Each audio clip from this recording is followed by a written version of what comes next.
Target रे खाद्य जोगाण मंत्री संजय दास वर्मा गंजाम जिला छत्रपुर कॉलेज छक निकटे गाड़ी उपर को आज अंडामाड़ होईछि।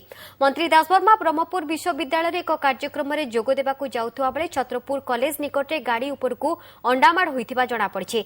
छात्र कांग्रेस एही अंडामाड़ करिथिबा दाबी करिछि। अन्यपक्षे जड़े पूर्वतन विधायकों इशारा रे एही अंडामाड़ करा जाइथिबा संजय अभियोग करिसेंति। गतकाली से पुरी जाइथिबा बेले छात्र कांग्रेस तरफरु मध्य तांको गाड़ी उपर को अंडामाड़ करा जाइथिला। पुरी जिल्लार जड़े दशंधि धरी बहु असामाजिक काम जी संपृक्त एवं जहाँ को खणी माफिया बोली कहा जाए जड़े पूर्वतन विधायक किछि टंका पठेइथिले एवं से प्रोत्साहित करथिले जे तमे मंत्री गाड़ी की ऑब्स्ट्रक्ट करिवो।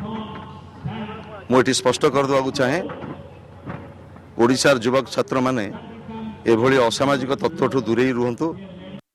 छात्र कांग्रेस अंडामाड़ अंडामाड़ भी जारी रखिब छात्र कांग्रेस जो दुर्नीतिग्रस्त शासक मंत्री और विधायक माने जो टाइप दुर्नीति जो भाव राशन कार्ड दुर्नीति तार जवाब छात्र कांग्रेस अंडा एवं रास्ता घाट सम्मुखीन होगा पड़ो समस्त नेता मानक विधायक मानक मंत्री मानक मुख्यमंत्री भी पछुचा अंडामाड़।